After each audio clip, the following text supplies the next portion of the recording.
느헤미야 3장입니다. 3장 1절에서 14절까지입니다. 구약성경 729면입니다. 이 말씀은 살아계신 하나님의 말씀입니다. 오늘 나에게 주신 하나님의 말씀을 저와 여러분이 함께 고백드리겠습니다. 그때 대제사장 엘리야십이 그의 형제 제사장들과 함께 일어나 양문을 건축하여 성별하고 문짝을 달고 또 성벽을 건축하여 한메다 망대에서부터 하나넬 망대까지 성별하였고 그 다음은 여리고 사람들이 건축하였고 그 다음은 이무리의 아들 삭굴이 건축하였으며 어무는 하스나의 자손이 건축하여 그의 들보를 얹고 문짝을 달고 자물쇠와 빗장을 갖추고 그 다음은 학구스의 손자 우리아의 아들 무레못이 중수하였고 그 다음은 무세사벨의 손자 베레가의 아들 무슬람이 중수하였고 그 다음은 바나의 아들 사독이 중수하였고 그 다음은 두고와 사람들이 중수하였으나 그 귀족들은 그들의 주인의 공사를 분담하지 아니하였으며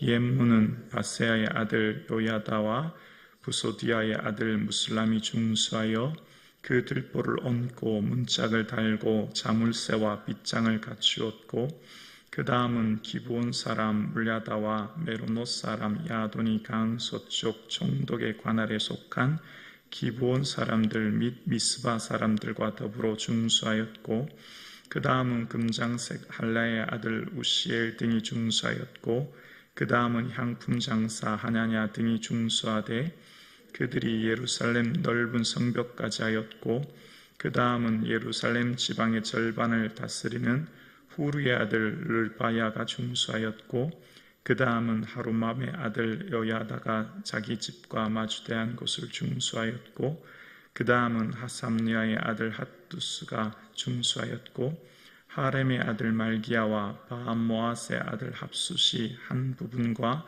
핫덕 망대를 중수하였고 그 다음은 예루살렘 지방 절반을 다스리는 할로에스의 아들 살룸과 그 딸이 중수하였고 골짜기 문은 하눈과 사노아 주민이 중수하여 문을 세우며 문짝을 달고 자물쇠와 빗장을 갖추고 또 분문까지 성벽을 1000규빗 중수하였고 분문은 베넷게렘 지방을 다스리는 레갑의 아들 말기야가 중수하여 문을 세우며 문짝을 달고 자물쇠와 빗장을 갖추었고 아멘.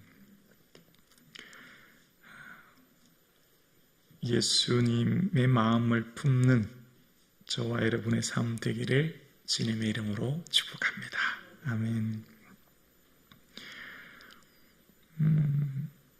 오늘 본문은 이제 본격적인 예루살렘 성벽을 세우는 공사의 내용이 등장하는데요. 45개 구간을 이제 시계 반대 방향으로부터 양문으로 시작해서 양문으로 끝나는 이 3장의 내용이 등장합니다. 오늘 본문에 특별히 기록된 내용을 보면 하나님께서는 한 사람 한 사람을 매우 소중히 여기시고 그가 했던 모든 일들에 대해서 매우 귀히 보신다라는 겁니다. 여러분, 오늘 본문은 느헤미야 3장을 딱 한 줄로 요약할 수 있습니다. 예루살렘에 사는 많은 유대인들이 함께 성벽을 건축했다.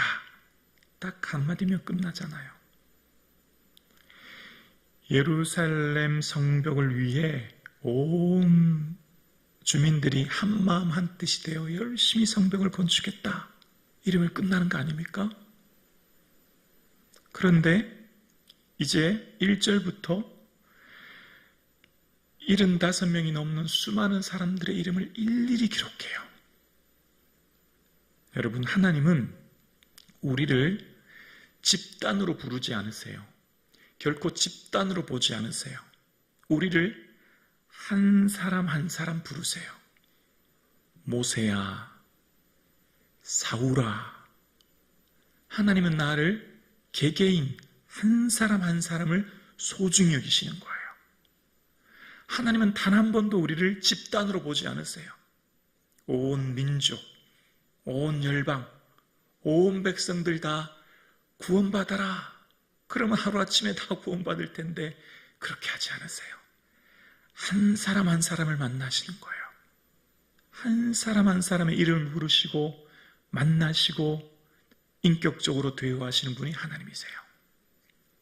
오늘 하나님께서는 여러분이 이 성전에 나오신 것을 소중히 여기시고 여러분 한 분 한 분이 각자의 삶을 존중하시고 인격적으로 대우하시고 여러분의 삶의 모든 모습 속에서 하나님을 향해 살아가는 모든 삶을 소중히 여기시는 줄로 믿습니다. 그것을 말씀하기 위해 오늘 느헤미야는 한 사람 한 사람의 이름을 일일이 기록하는 겁니다. 오늘 함께 예배드리시는 여러분, 우리는 군중 속에서 수많은 사람들을 속에서 섞여 살아 어느 누구도 나의 마음 잘 이해하지 못하고 어느 누구도 내 삶을 잘 살피지 못하지만 오직 예수님만은 오늘도 여러분 한 분 한 분을 소중히 보시고 귀히 여기시며 오늘 우리의 모든 기도를 들어 응답해 주시는 줄로 믿습니다. 그 말씀 하시려고 오늘 하나님께서 이 본문을 우리에게 이야기하시는 거예요. 여러분의 삶에 태어나면서부터 지금까지 주를 위해 살았던 모든 삶의 순간순간들을 주님은 기뻐하시고 아멘이시죠? 귀히 여기시고 눈여겨보시고 하나님께서는 우리와 함께 하시는 거예요. 여러분, 우리의 삶은 어떤 사람도 다 천하보다 귀한 분들입니다. 세상에는 지위 고하가 있을 수 있으나 세상에는 그 소유로 인해서 그 지위로 인해서 사람들의 위치를 정해질지는 모르나 하나님은 한 분 한 분이 다 천하보다 귀한 분이에요. 오늘 본문에는 15가지의 직업이 나와요. 그 수많은 직업이 나오지만 그 직업의 귀천, 예를 들어서 예루살렘 절반을 다스리는 행정관, 우리가 볼 때는 굉장히 높고 권위 있고 어떤 사회적 지위가 있는 사람으로 보이지 않습니까? 그리고 여리고 사람 같은 사람이라든지 기브온 사람 같은 이방인도 등장해요. 그들이 볼 때는 이방인은 짐승처럼 취급했던 사람들이에요. 그러나 그 사람들도 이 공사에 참여함으로 소중하게 그 사람 이름 한 사람 한 사람 다 기록하듯이 하나님께서는 우리를 소중히 여기신다는 거죠. 오늘 함께 예배드리시는 저와 여러분, 우리는 하나님의 만드신 걸작품이요 하나님의 누구보다도 소중히 여기시며 오늘 여러분이 기도하는 것 작은 신음도 주님은 다 듣고 하나님의 때에 놀랍도록 응답해 주실 줄로 믿습니다. 이게 오늘 본문의 핵심이에요. 그래서 우리가 처음 듣는 이름도 많이 등장해요. 이런 사람도 이름도 있었구나. 발음하기도 힘든 사람도 등장해요. 그런데 여러분, 그런 사람도 다 주의 일에 함께 했으니 하나님 기억하시는 거죠. 우리 교회는 뭐죠? 주님의 몸이에요. 그래서 에베소서 2장 21절에 이렇게 얘기해요. 에베소서 2장 21절에 보면 그 안에서 건물마다 서로 연결하여 주 안에서 성전이 되어가고, 우리는 서로 지금 연결되어지고 가고 있는 거고요. 그리고 하나님의 처소가 되기 위해 그리스도 예수 안에서 함께 지어져 간다. 그렇게 그 다음 구절에 이 얘기해요. 교회는 지금 공사 중이에요. 여러분, 교회는 이 땅에 있는 모든 교회는 지금 다 공사 중이에요. 서로 건물마다 연결하여지고 가기 위해 공사 중인 거예요. 여러분, 한 분 한 분이 하나님의 예수님의 몸된 교회예요. 여러분, 한 분 한 분은 소중한 하나님의 교회로서 지금도 지어져 가고 있고, 그래서 우리가 주를 위해 봉사하고 우리가 주를 위해 헌신하는 것, 주를 위해 봉사하여 그리스도의 몸을 세워가는 겁니다. 우리 모두는 주의 몸이요 주의 몸을 오늘도 세워가는 거예요.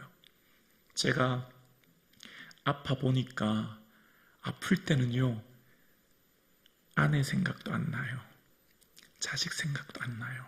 아플 땐 나밖에 생각 안 나요. 아플 때는 빨리 이 고통 지나갔으면 좋겠다. 그것밖에 생각 안 나더라고요. 그러니까 몸이 이 세상에서 제일 중요해요. 내 몸이 이 세상에서 내 몸보다 더 중요한 건 사실은 없어요. 예수님이 교회를 주님의 몸이래요. 예수님은 이 교회를 세상 무엇보다도 소중하게 여기십니다. 예수님께서는 가장 소중히 여기시고 또 귀히 여기시는 게 교회예요, 교회. 예수님께서 어떤 것보다 소중히 여기는 게 교회죠. 그래서 예수님이 뭘 기뻐하실까요? 교회를 귀중히 여기는 성도를 주님도 귀중히 여기는 거예요. 그래서 교회가 너무너무 소중해요. 그래서 오늘 본문은 주님께서 한 분 한 분 주의 몸된 전으로 세우신 우리의 삶이 얼마나 소중하다는 것을 이야기합니다. 그리스도의 몸을 세우기 위해 오늘도 봉사의 일을 하며 각자의 삶을 세워가시는 여러분의 삶은 하나님의 존귀한 주의 자녀인 줄로 믿습니다. 자, 그렇게 세워가는 이 내용들의 조금 세부적인 내용을 살펴보면 각자 세워진 일들에 불평 없이 주어진 일에 최선을 다했다는 겁니다. 먼저 1절입니다. 그때 대제사장 엘리야십이 그의 형제 제사장들과 함께 일어나 양문을 건축하여 성별하고 문짝을 달고 또 성벽을 건축하여 한 메다 망대에서부터 하나넬 망대까지 성별하였고, 대제사장 1차 포로 기한으로 돌아왔던 이 대제사장 엘리야십이 가장 먼저 앞서서 그의 형제 제사장들과 함께 양문이라고 하는 제사에 쓰이는 제물들이 들어가는 문을 건축하여 성별했다로부터 이제 시작합니다. 이 예루살렘 성벽 공사는 양문으로 시작해서 마지막 32절 양문으로 끝나는데요. 시계 반대 방향으로부터 이제 공사가 시작되는데, 공사가 이제 진술하는데, 오늘 본문에 보면 아주 중요한 단어가 반복됩니다. 2절 볼까요? 2절이요. 그 다음은 여리고 사람들이 건축하였고 또 그 다음은 이무리의 아들 삭굴이 건축하였으며, 반복되는 게 뭐죠? 그 다음 45개 구간에 있어서 동시다발적으로 공사가 진행되는데, 누구 한 사람으로부터 공사가 마치는 게 아니라 그 다음 모든 사람들이 동시에 일을 진행하는 겁니다. 동시에 성벽을 쌓아가는 거예요. 교회는, 하나님의 일은 모든 사람들이 동시다발적으로 각자 맡겨진 삶의 자리에서 최선을 다해 주의 몸된 전을 세워가는 것이죠. 그 다음을 통해 뭘 할 수 있죠? 하나님의 일은 주의 몸된 전을 한 명이 세워가는 게 아니에요. 오늘 본문에 느헤미야가 본문을 이야기하지만 느헤미야 혼자 세워가는 게 아니죠. 모든 사람들이 함께 동참해서 하는데 그 다음이 중요합니다. 지금 본문에서 계속해서 반복되는 단어가 그 다음이에요. 하나님의 일에 맡겨진 각자 자기 위치의 분량이 있는 거예요. 그 각자 위치의 분량을 각자 자신의 삶의 자리에서 최선을 다해 세워가는 겁니다. 하나님의 일을 하다 보면 이런 생각이 들어요. 내 짐이 더 무거운데 나는 왜 이렇게 많이 해야 되지? 그런 생각이 들 수 있어요. 그 사람들이 누구였냐면 13절에 보면 이런 말씀이 기록되어 있는데요. 13절 보면 골짜기 문은 한은과 사노아 주민이 중수하여 문을 세우며 문짝을 달고 자물쇠와 새 빗장을 갖추고 또 분문까지 성벽을 1000규빗을 중수하였고, 여러분, 골짜기는 다른 곳보다 지대가 낮으니까 더 좀 높이 쌓아야 되는 어려움이 있고 돌을 밑에까지 굴려내려야 되니까 불편해요.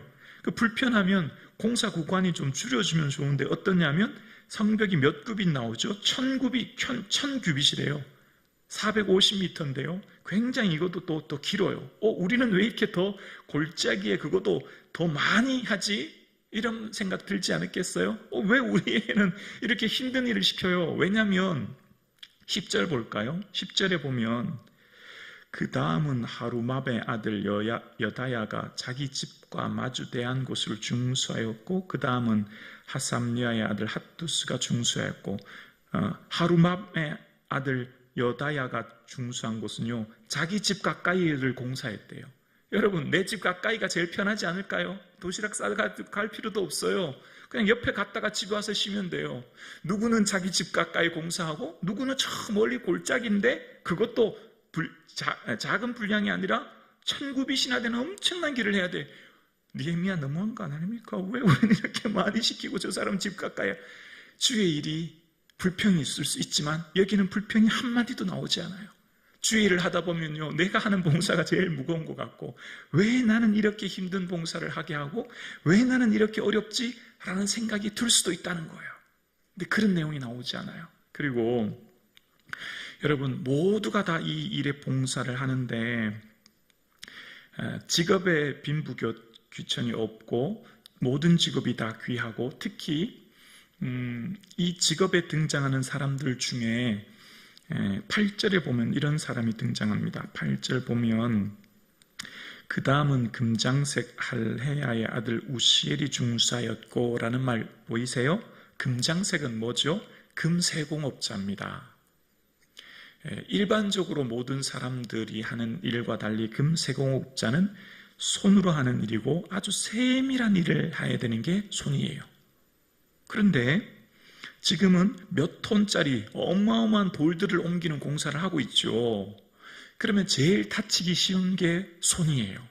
손이 끼일 수도 있고 뼈가 부러질 수도 있어요.